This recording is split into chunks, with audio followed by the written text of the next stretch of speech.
Hello. Welcome, everybody, to Let's Chat on this beautiful, beautiful Tuesday. I hope you're having a great day, everybody. First thing I like to do is see all of those dancing dino emotes in chat. Let's see them.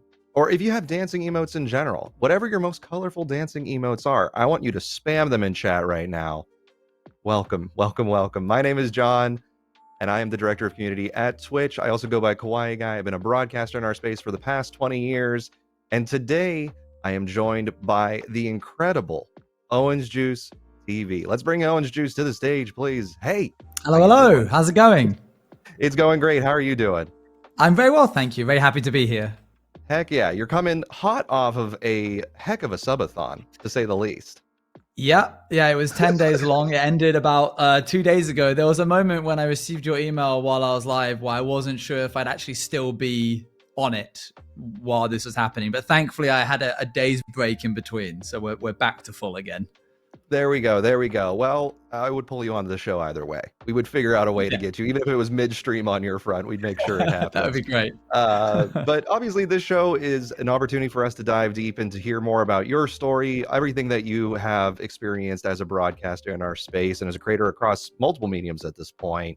And this is an opportunity for you as well, chat. If you have any questions for Owen as we go through today's show, feel free to post those in the chat. We're gonna have a great conversation today. So without further ado, let's dive in by going backwards. Let's go to the start of your journey. How did you land into this space? Was it a choice? Was it something that you were like, you know what, I want to do this? Or did your friends pull you in? Yeah, it was I've been making like short films and content of various different kinds for like basically since I was like 13. So almost about 10 years, and nothing was quite clicking. And I recently started trying to like re-energize the channel that I had on YouTube, which was for like magic videos, because I used to be a magician back in the day. So I would try and put a lot of effort into that. That wasn't quite working well. I was playing Minecraft pretty much since alpha, so it was always this hobby on the sideline, but I never at any point considered that it could be a like a thing that I could create content with in the way that like Twitch is. I didn't even know about Twitch. And then I read a news article on Filzer, who you might be familiar with, when he lost his hardcore world. And that's what got me into like watching Twitch, because I realized that he was doing a bunch of different streams. And then from there, I was like, I reckon I could do this too. I'll give this a go as well. Did it as a like part-time thing, like a hobby on the side, and it kind of grew and grew to the point where I was like, actually, this could be the move. So I quit my job about 6 or 9 months into streaming, and then moved down to Brighton, which is my hometown. So I was away at the time. I moved back, and then just sort of kept on going, and it's been just growing ever since. Thankfully, you kind of need that like leap of faith and hope that the wind kind of catches under your wings, and luckily enough for me, it did. It's wild, that moment when we have the shift to go into full time. I remember when I did that shift many years ago at this point, but like when you have the nerves, the gut, and at least the understanding of like, okay, this might be something that I can really run at. I guess talk through a little bit about that moment for you choosing to go full time in on this. Like, how did you feel? How did you do your prep work? Were you analyzing data? I guess, how did you choose to do that? I was looking at like savings. So that was a part of it. Like, how long could I do this? If I earned nothing at all, how long could I go for? And I think I kind of found out that it was somewhere between 10 to 11 months I could get by without earning a penny. So I was like, okay, worst case scenario, I get to play Minecraft for 10 to 11 months, which wasn't, they didn't sound too bad at all. There was an element of, maybe in the future I'm going to need these savings to do things. But then there's that element of, not to be morbid or anything, but tomorrow isn't promised. I have no idea where I'm going to be in the next few months or whatever. I don't want to spend the rest of my life thinking, what could it have been if I hadn't have taken that leap? I use I think it's called the paraglider theory, or like an analogy, in which like as you run down that hill, you can't walk it. You have to like if you're attached to a power guide, you've got to run, and you just have to be 51% in. Like, as long as that you've got that 1% in, you can do it. Essentially, you can take that leap. But if you're holding off a majority of you of being like, oh, I don't think this is for me, I don't think this is going to work, what if it doesn't? Then you're going to end up sort of not catching that drag that you need to sort of get up there. I love that analogy. I mean, obviously we're all like probably our worst critics when we come to like, oh, these are all the things that could go wrong. And there's nothing wrong with doing, I know some people refer to it as like a pre-mortem. Like before you go to do a project, you go and analyze what are all the things that could possibly go wrong. It's fine to do an analysis like that. But what you're describing is like you reach a point of acceleration that you're just like, it's either it's the commit or quit type of moment for you. And you hit that moment and you've been gliding. I guess how have the winds been? How has the sail been for you when it comes to carrying? So far. There's been it's content creation is always going to be that have that like instability sometimes in terms of you're not getting a like regular salary. So you can't bank on every single month earning a certain amount.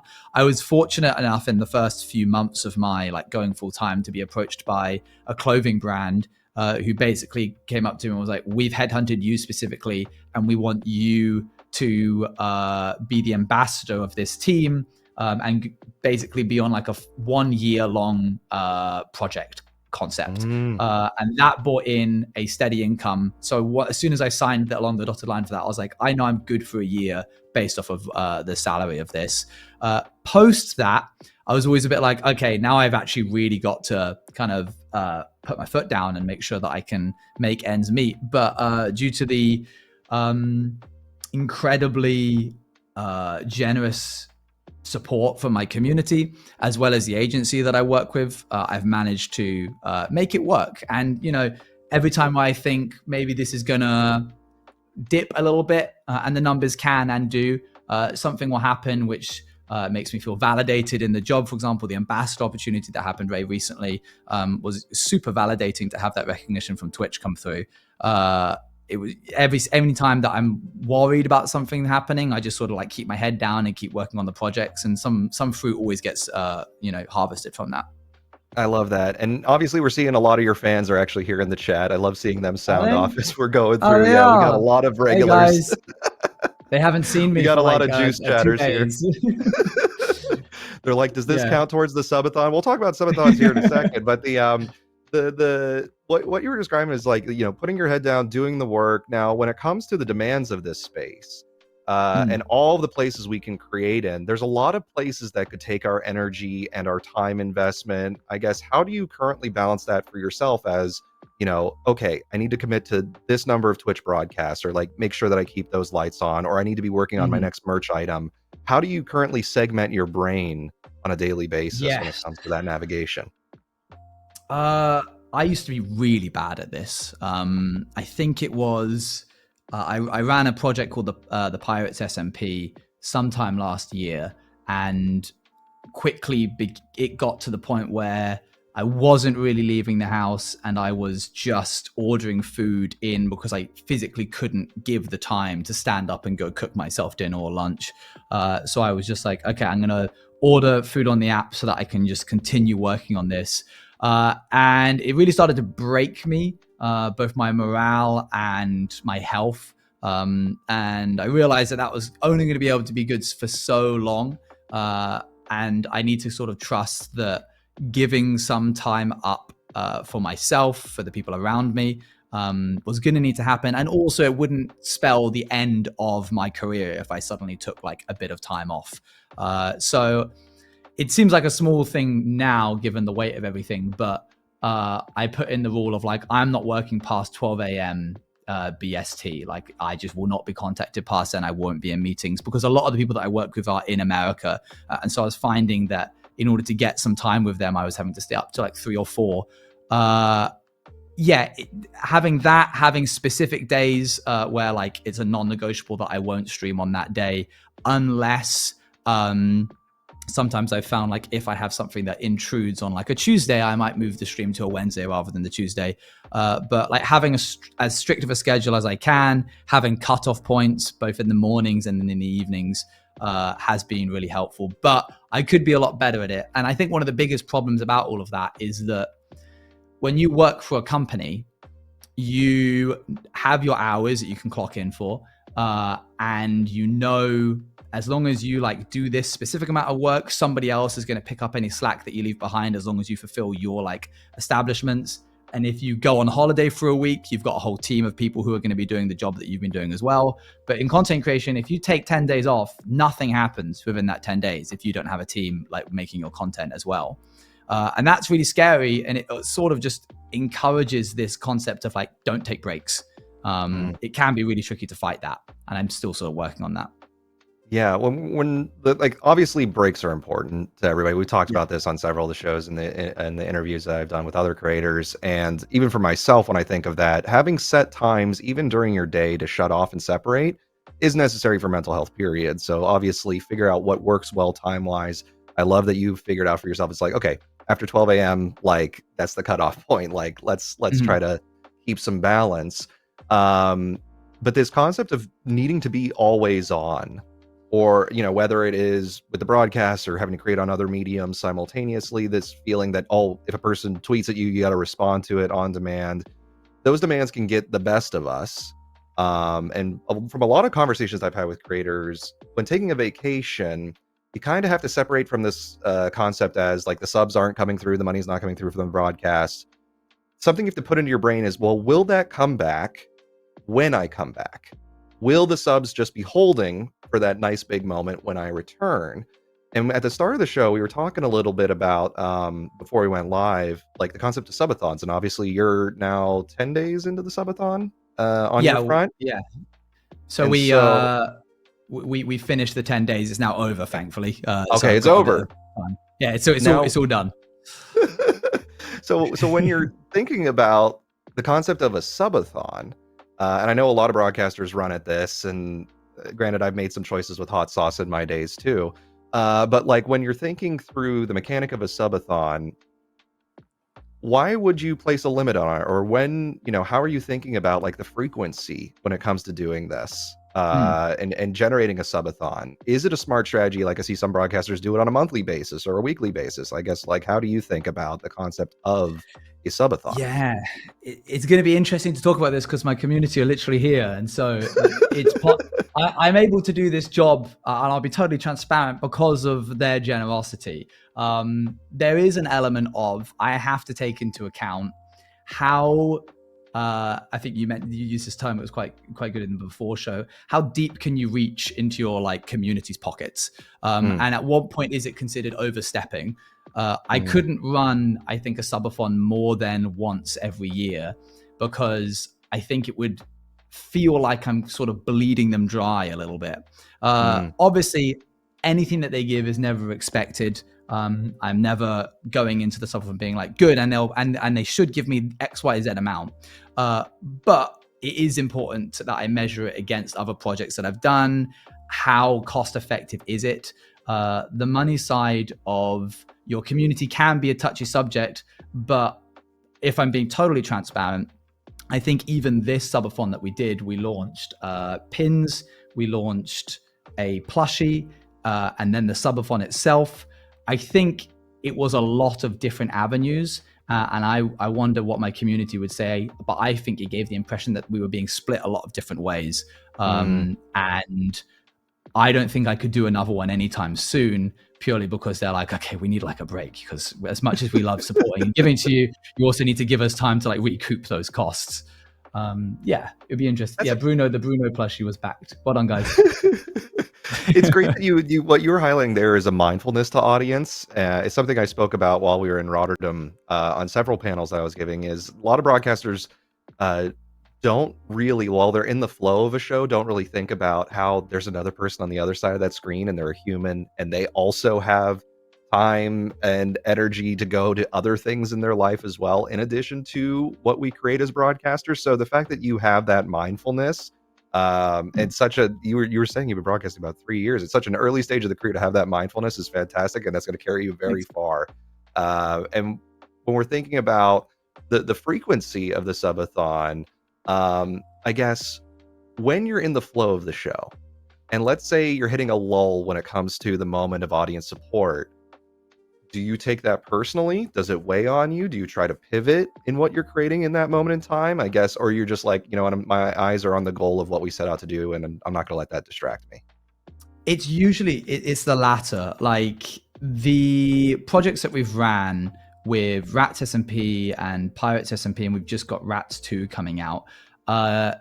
These SMPs come with pretty hefty budgets, and the company that I run, Pal Creations, with my friend Apakuna, it's all out of the budget comes out of my pocket, just because I'm in a position where I can support it financially. Rats was in the positive. Pirates was heavily in the negative, just because of how big the scope was. But I see it less as a sort of, okay, this project didn't perform financially well, and so I'm less likely to do XYZ again. It's more so like we've made something cool. We probably won't be able to make something as cool to the largest kind of scope like that moving forwards, but at least like a great story got told. I rarely ever, and I think it was actually one of my friends recently who I was on the Subathon with in a call, was super shocked just to hear that I don't know off the top of the dome like the monthly subs that I get. I think the only time I paid attention to it was during the like push for Partner Plus, which we thankfully got. But I rarely ever, I mean, there's no sub goals. There's no like daily or weekly or milestones that we try to hit. I sort of just let them give as much as they feel they can, and work with what they give me. As long as I'm kind of like keeping my head above water, I'm happy to just kind of carry on going as they see fit. Absolutely. With the flow of the SMP, or with multiple SMPs at this point, I guess how much pre-prep work are you putting into those flows before you dive into the narrative structures? And how much is improv? How much is scripted? I guess how much have you planned ahead? If I like to reflect on, you know, doing pre-production processes with TV or movies, like how much is being crafted ahead of time? Yeah, Power Creations is a very different one, I think, to the standard way that SMPs are created. SMPs meaning survival multiplayer, for anybody in the chat that doesn't know, because we have a beginning and an end. Sometimes we'll have like a structure in the middle. We have these sort of 3 milestones. We know the characters, we know the cast. So we like characters in terms of things that NPCs or testers will play, and then you have the cast members who are the actual like streamers on the SMP. We know where we're starting, we know where we want to go, and we just gently let them go. And then as and when they sort of veer a little too far off, we sort of steer them back to where we need to.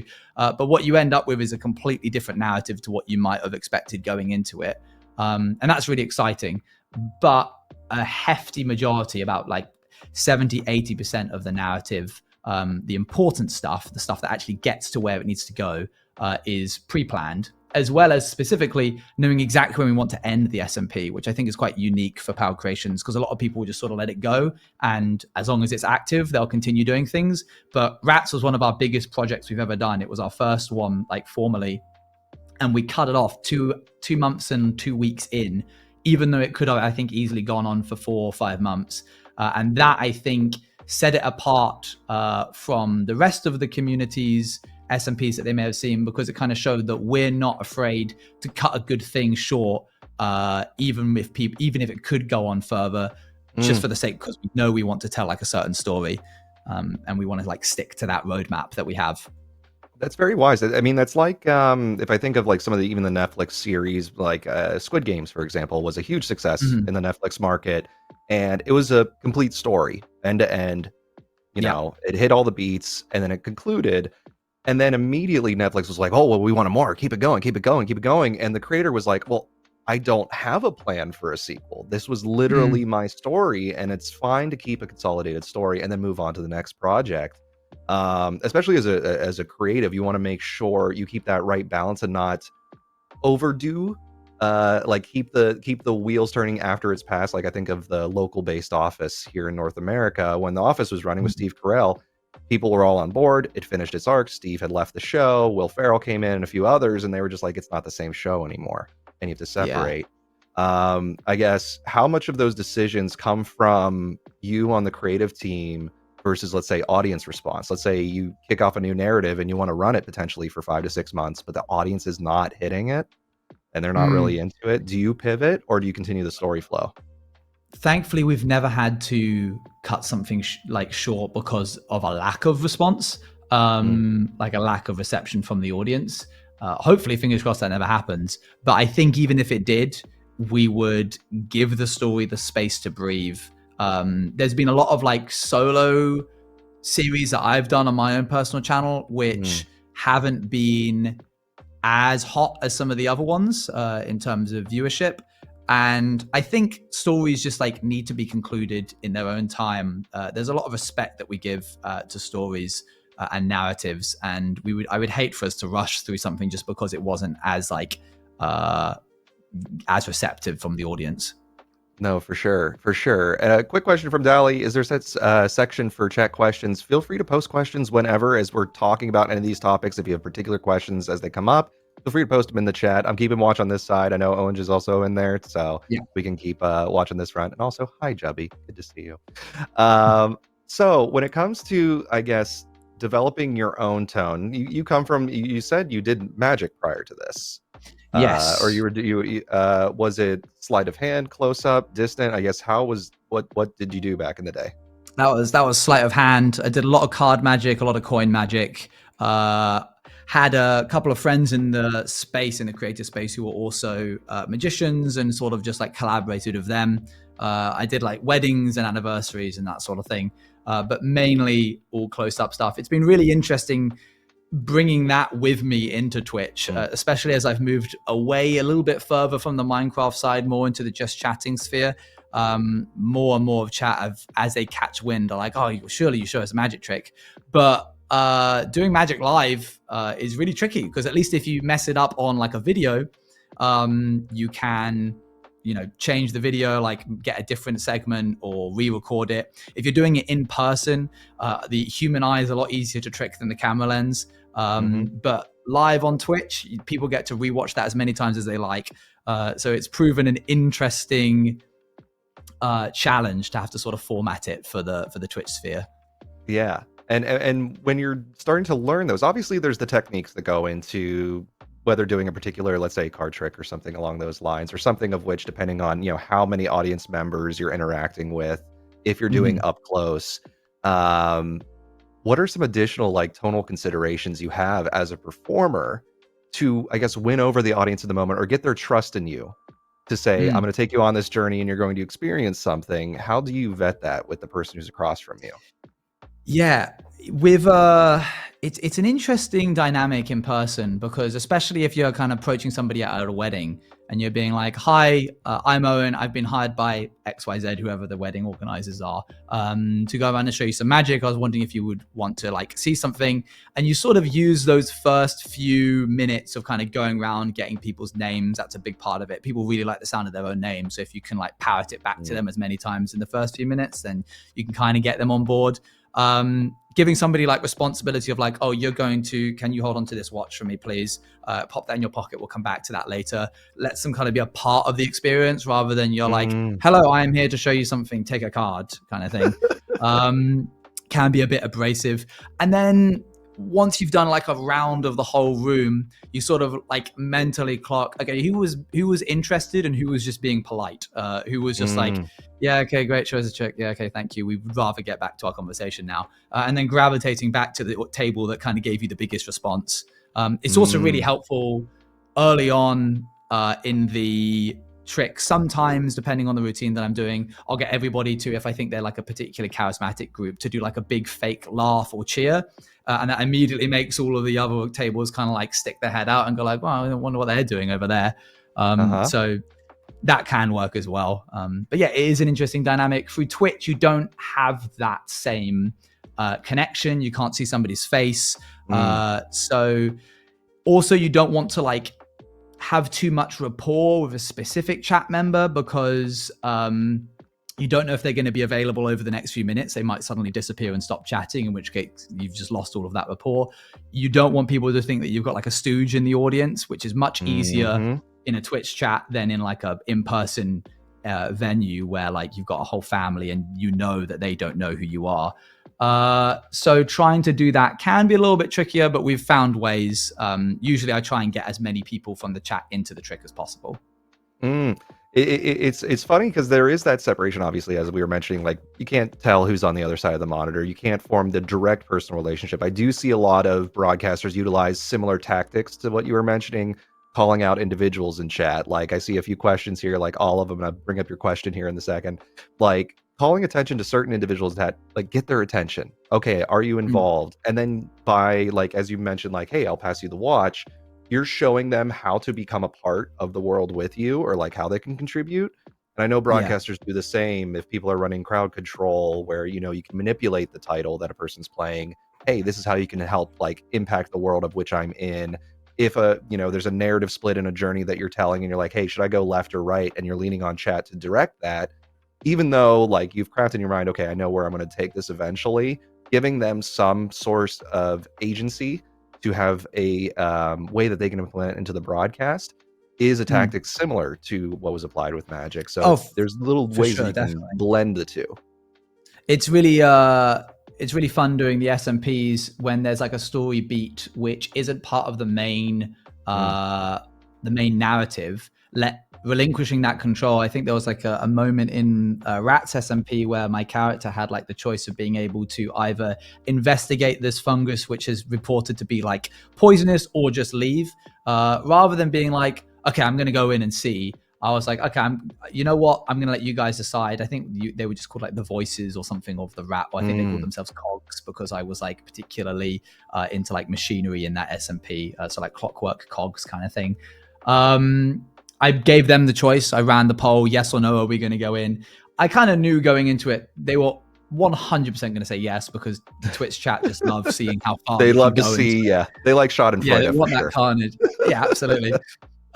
So it was a pretty safe bet, but there was lots of stuff. I was doing a maze runner based SMP where I'd be like, should I go confront this person about something that they said about me and like attack them or something? And I'd let them choose. And they genuinely do in those moments have a say over the narrative, which is what I think makes Twitch so unique. Broadcasting on it allows you to get that opportunity to have the audience kind of have some buy-in into the narrative.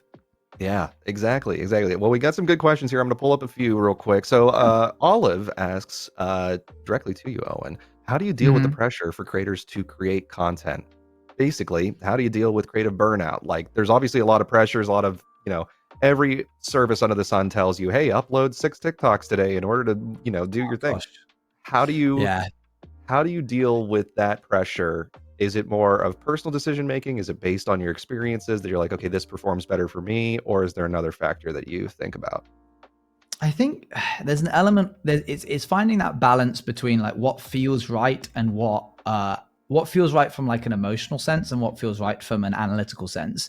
Like I know that going live on Twitch on a strict schedule will benefit the channel. And I also find that relatively easy to do. So that's something I uphold.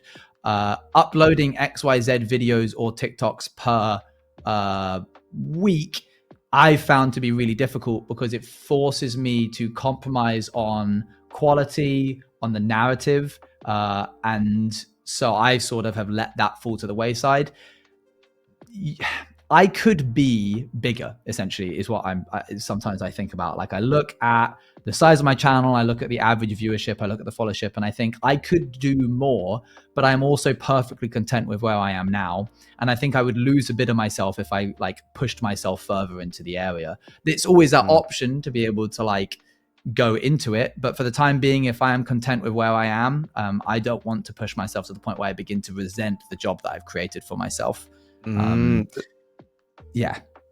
There's a bridge question here, actually, from Historic, who asks, how do you deal with the feeling of having too much on your plate while at the same time, like, let's say financials don't directly align with some of the efforts you're going? So, like, similar to how you were talking about, like, I could approach it in the manner of, okay, I produce 6 TikToks a week, but if you're not seeing the gains either financially or in followership or viewership or any of the metrics, how do you deal with that processing side of it, of like, okay, maybe I'll actually pull back in this area versus continue to push with no return? I've been fortunate enough that I haven't had to compromise on any of the like quantities of content that I'm uploading.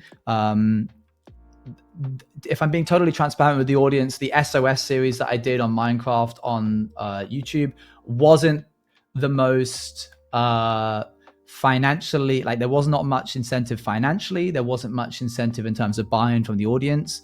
And so that made it quite difficult for me to want to continue creating. In that moment, I sort of just resolved myself to, I'm just gonna pull back slightly, just a little bit. The episodes aren't going to be weekly. They're going to be one every 2 weeks. And if that pushes to one every 3 weeks, I'm not going to beat myself up over it. But most importantly, I am going to finish the narrative, and I will finish this project, not only for my own satisfaction, but as a show of good faith to the SMP organizers, because it wasn't my show. You want to sort of show that even in a moment where this isn't like, there's not great incentives for you to work on this project, you still want to continue it. We've had a lot of times with PAL Creations where people will upload episode 1s and maybe it's not a right fit for their audience or their community. And so it doesn't perform as well as they hope. And we've seen like a big pullback from them, not only in terms of videos, but also activity on the SMP. But then inversely, and Martin in the Littlewood is really good for this. No matter what happens, he always commits to the narrative and always finishes it. And that really leaves a good impression on us. It's like we can always trust that no matter how well this performs, we know that there's someone in our corner. It's a little bit tricky on things like TikToks. I would just say simply like pull back a little bit until you find something that I guess is easier. It's about, you want to push yourself. You want to create things that are maybe a little bit difficult, that try new experiences or new technical expertise. But this also needs to be fun at the end of the day. And if it ever starts erring too far into the side where you're like, God, this is just so grueling, it's going to eat you up sooner or later. Yeah, you have to trust your gut when you have that first feeling of like, I need to pull back from this, or this is just not gonna work well for me long term. As soon as you have that feeling, it's probably the right one. So just remember that for yourself. A few things that you were highlighting there actually tie to another question that we can do a little bit of a bridge with. So Nea10 asks, what is some advice you give to someone wanting to become a partner streamer, which they focus on most? But I think this could actually just tie to goals in general when you're setting it for yourself. Obviously, you were just talking about the completion. Like a goal could be, I want to complete the story arc here. I want to tell this specific narrative. And once it's done, great, I've completed that story. But for people who are like, I guess, setting goals forward for themselves, how have you thought about goals over the duration of your career thus far? Yeah, I think the earliest goals I set for myself was when I sat down and was like, okay, I've done a little bit of streaming, but I want this to be like a serious thing. I'm entering into this with a business mindset. So every decision I make is going to sort of lead back to this root cause of what are my goals and how do I want to be seen or established in the community. So I never really said I was like an aspiring streamer. I always just like, I'm an aspiring full-time streamer. I just said like outwardly, I am a streamer and this is what I am doing. There was that element. One of the goals that I set myself was like a specific amount of followers, a specific amount of viewership on Twitch. And I think it was like a specific amount of people in Discord. And it was a specific, measurable and achievable goal and time sensitive. If we're going, people have probably heard this before, but the SMART goal structure of specific, measurable, achievable, realistic and time sensitive. If you can set yourself something like that, where do I want to be at the end of the year? That gives you like a space to aim for. It doesn't mean that you have to hit it. If you don't hit it, you can sort of reevaluate and go, okay, were those too lofties of goals? Should I sign up, be a bit more realistic and lower it? Maybe this isn't working at all because, broadcasting isn't for everybody. I think that is a difficult reality that people might need to check in with themselves for. It's okay to kind of get to the end of the roadmap that you've made yourself and thought, actually, this has been more difficult than I thought it would be. And I'm not seeing the results that I hoped I would, given the amount of effort I'm putting in. Maybe I should reconsider this. There's no shame in that. Likewise, if you choose to carry on, that's also really encouraging as well. But having that stop check-in for yourself to see where am I now, where do I want to be in the future, can be really strong. The three other things I think I set for myself were, who do I want to try and emulate?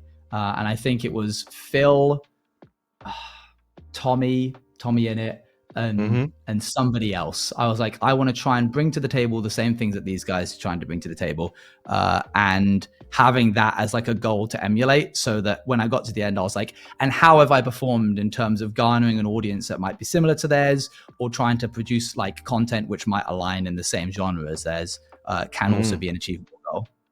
I like that when you were mirroring effectively, or like thinking about mirroring potential of individuals, you were looking more about what they were providing to their audience, or ultimately like the type of vibe or the intent they brought to each of their shows, versus I'm going to emulate the persona that they are. Which is a huge difference, because sometimes I'll have creators come up to me and say, oh, I want to be the next so-and-so. And I'm just like, no, you should be the first you. Yeah, for sure. And like think what makes for a great performance or gets those audience members tuned in. But I like the use of SMART goals. I think that's something that everybody here, if you don't know much about SMART goals, look it up, do a quick Google search into how you can break down the goals for what you're hoping to achieve on Twitch or beyond, in any of the creator sphere, but having them be metrics that are achievable, they're within reach, and they can go in steps. And you can think, okay, if my goal is to get to 100,000 on this app by this day, what are the breakdowns of each month that can get you towards that? Are things that you start to think about as you're doing SMART goals. So highly recommend taking a look into those. I know one of the goals, or maybe it was an unintended goal, of Olive in chat to become famous, but Olive, you're now famous because you have another great question coming through. In the sense of SMP building and code, was there a time that, let's say, the code broke or something didn't go as planned on broadcast that you were hoping for, and how do you approach those moments of, I guess, forced improv in your shows? There's always there's so much scuff. I mean, like there's scuff sometimes in like Broadway shows that you probably don't notice because you're only sitting in that one show and they've gotten so good at like covering it up. But to be honest, I would imagine minimal amounts, but you're talking about budgets that are far bigger than SMP developers can probably produce. And so in reality, there is no pre-show setup. There's no rehearsals for years on end before the actual like thing goes live. Sometimes people don't know what they're doing until like a few hours beforehand. Just being able to roll with the punches, and if it's not a technical thing, if it's like a narrative thing, having that backdrop of like, okay, where am I aiming towards with this narrative and how can I pull people closer towards that, consistently checking in on that.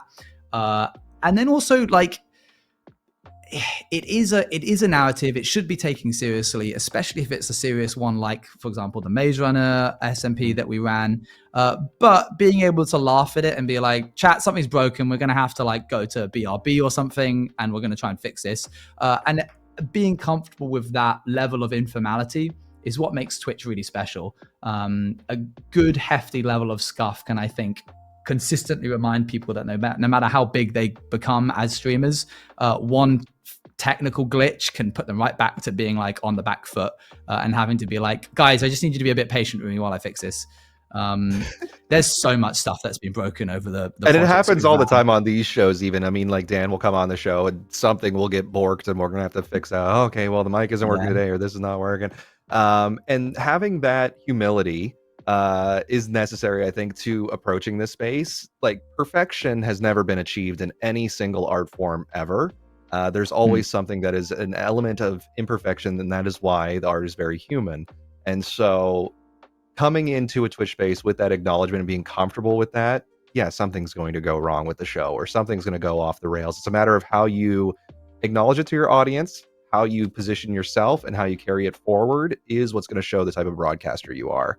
If everything goes off the rails, I think, what was it? I was watching some clips from the Republican National Convention is getting a lot of like Twitter threads and stuff like that. Their teleprompter broke and the guy just ran off stage. I'm like, you can't do that when you're being broadcast out. You have to keep talking. You can't just run from it. And so throwing in the cards is a tricky move to make. Yeah, it's a tough thing to come back from when you do stuff like that.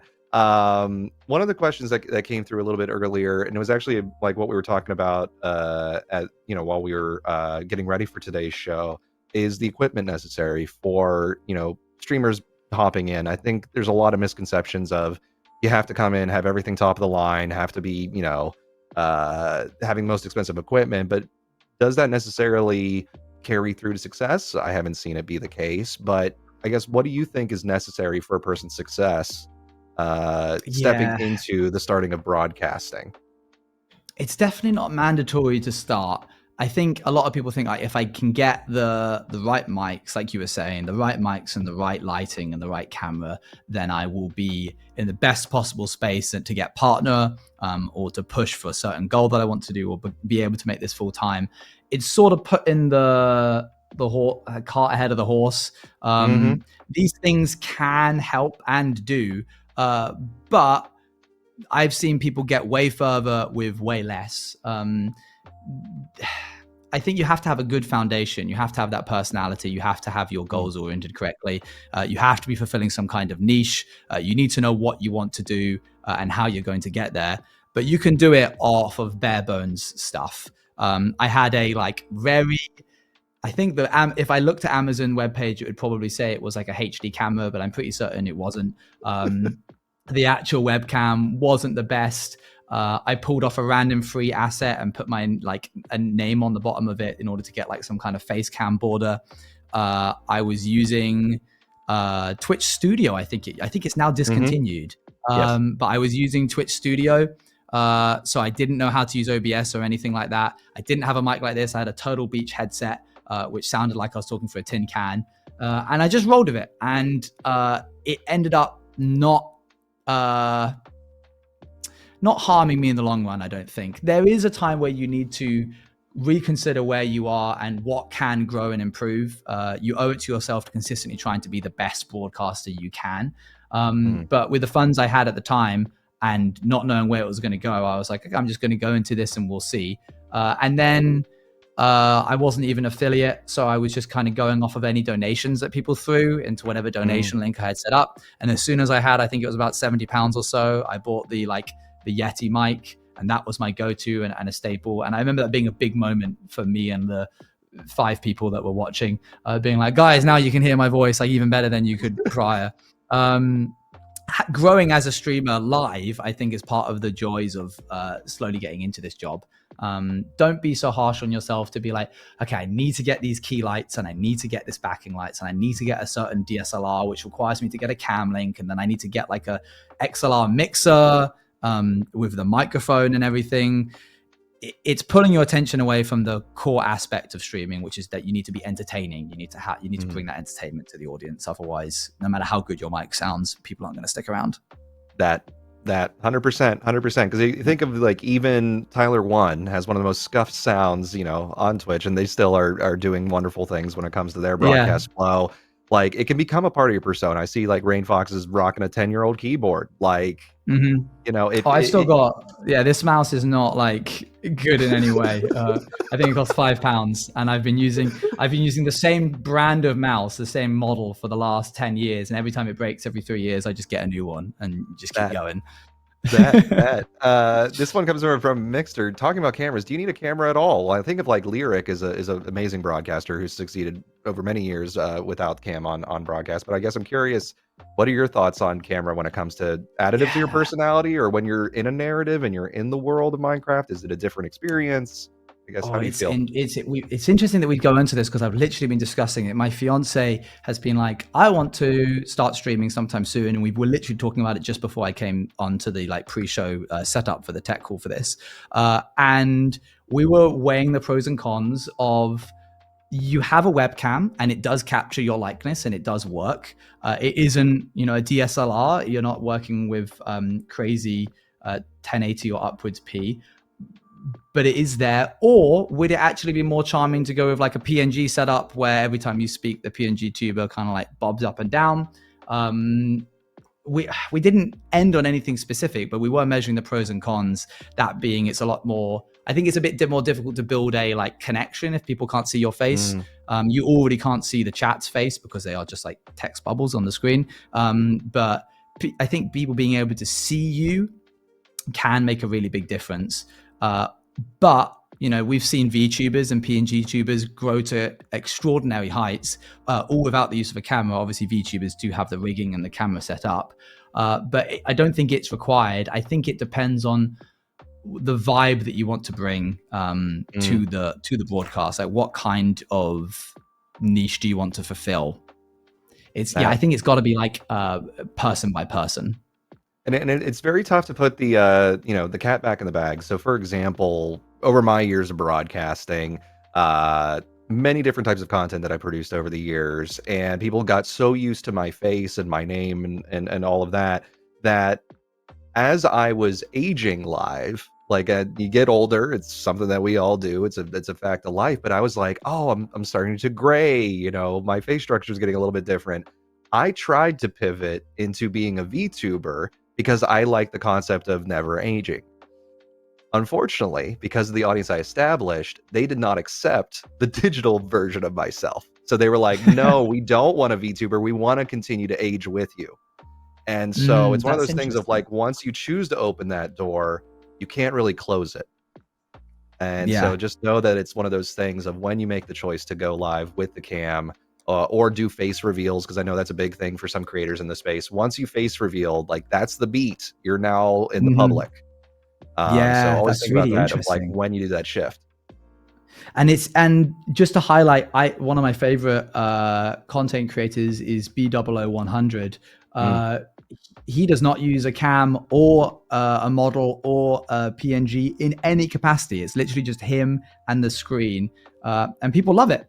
There's absolutely no shame in that. He does more video-based content, which I think it's a lot easier to get away with when you do it like that. But he also streams sometimes, and there's still no face cam for there. But I totally agree with you, John. I think like as soon as you've shown who you are, there's an element of like not being able to take that back. Exactly. And Wild Grandma actually double taps on that. When you start already aged, it is what it is. When you already started the scene, it's kind of just something that happens with you. I guess, like, what are some of the things that you really like hope to see in the space coming forward? There's been a lot of evolution when it comes to the technology, as we were highlighting. There's obviously new narratives of which you're developing with your peers. You have a lot of events you're planning on your front. But I guess for the greater broadcasting sphere in general, like, do you have any hopes that like will come to the greater like broadcasting sphere or the creator sphere that we currently live in? Interesting. Nothing that like immediately comes to mind. I'm really excited to see where Minecraft has had just like a massive push. We've seen so much collaboration from Mojang and Microsoft, the company, working with peripherals and food and a bunch of different things. Obviously, their 15-year anniversary has ushered in this like new age of, I was seeing Minecraft everywhere for like a solid month. And it was just really exciting to see the game that I love so much and I think is so special to so many people continue to like expand its reach and be part of the mainstream more and more. I hope that ushers in a new era of people being able to create narratives and using it as a storytelling device, because I really think it's something special and unique.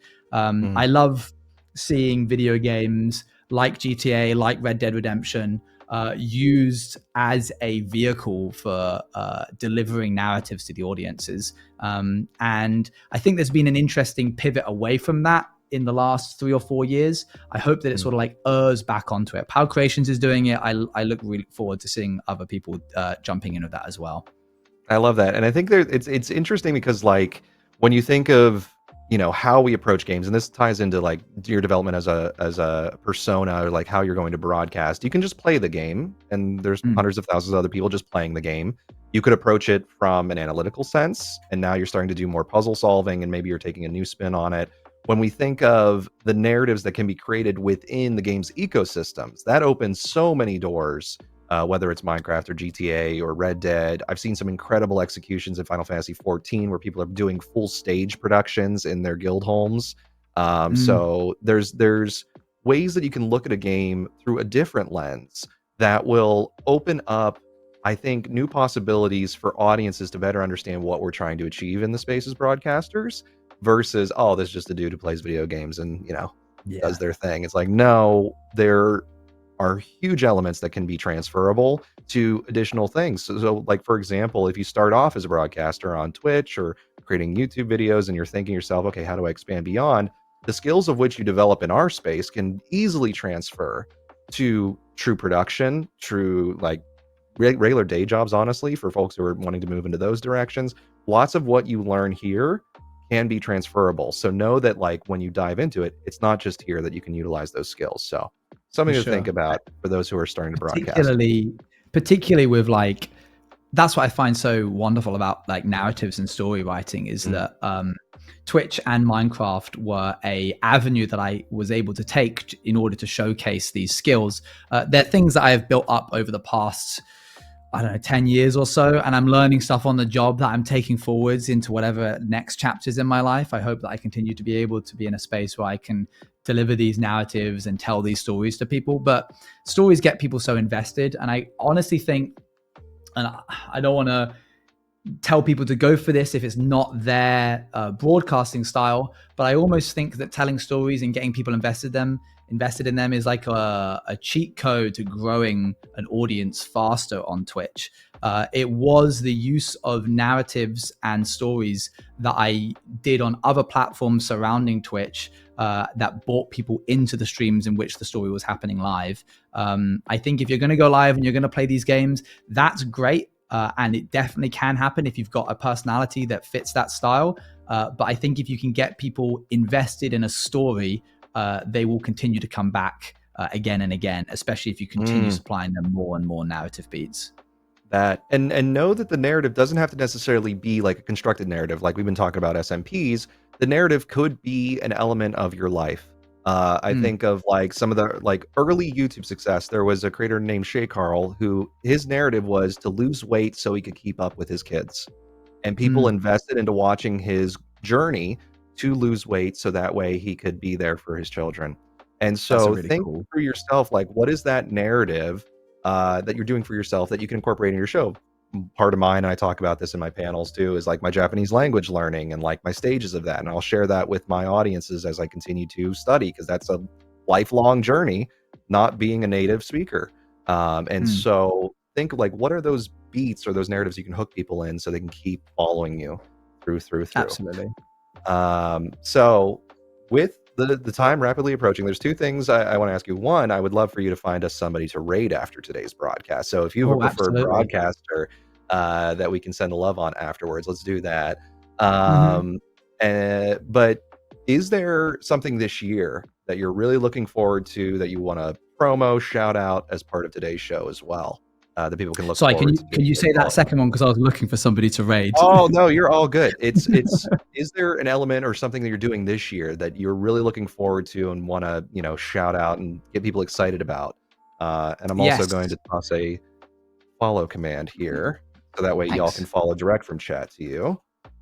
Yes, we've got Rats SMP season 2. We sort of were like, are we going to do a sequel to this?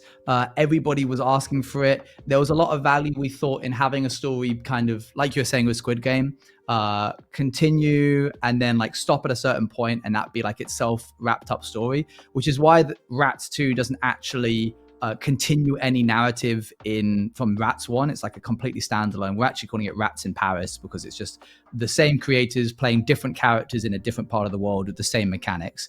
And we're super, super excited for it. It's launching in October. It's going to be longer this year rather than like cutting it off in 2 months in. We're letting it have that space to breathe. So we're really excited for that to launch, really. And we see there's a lot of rats in chat right now, which is something I've never actually said before in the history of my career. So thank you, internet, for giving me that opportunity today.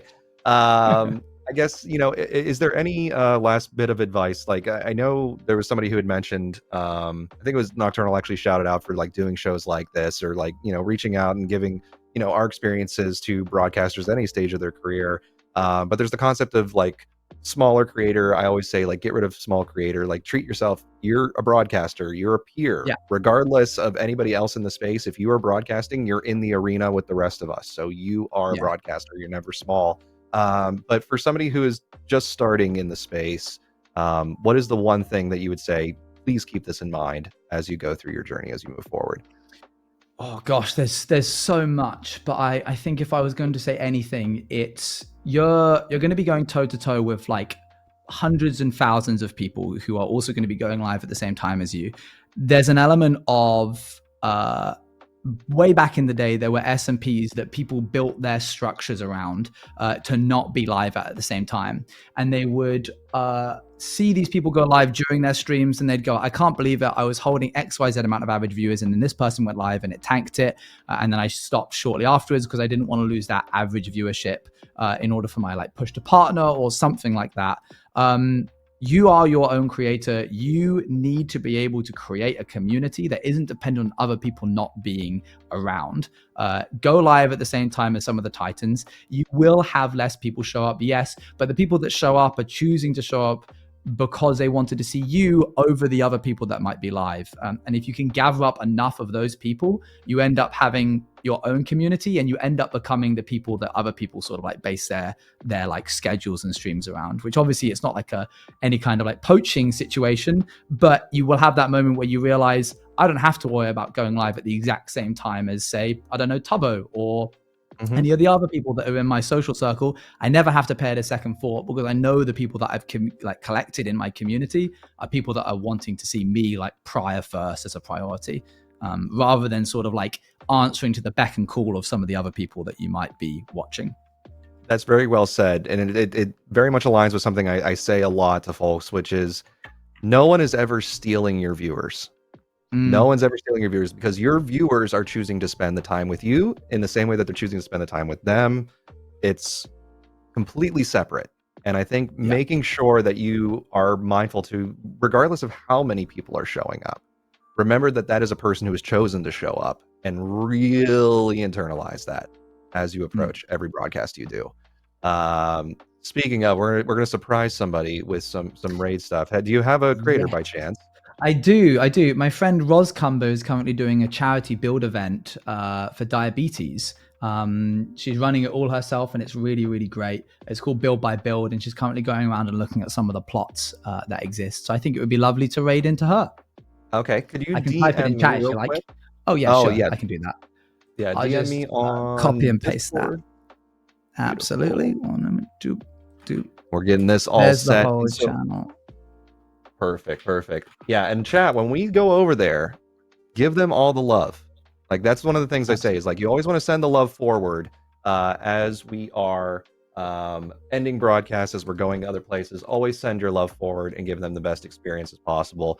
I'm going to set this raid to go in 3, 2, 1, but I just want to say, I hope that you all had a great time with us in this conversation today. I hope you learned something, internalized something. Owen, you're incredible. You're doing so many great things in our space, and honestly, just a joy to chat with. So I really appreciate you coming on the conversation with me today on Let's Chat. Thank you so much. It was a pleasure. Yeah. Awesome. So continue to show your support. Let's send the support forward. I'm going to start the raid mechanic, and I hope you all have a great rest of the day and even better tomorrow. Take care, everybody. We'll see you next time. See you later.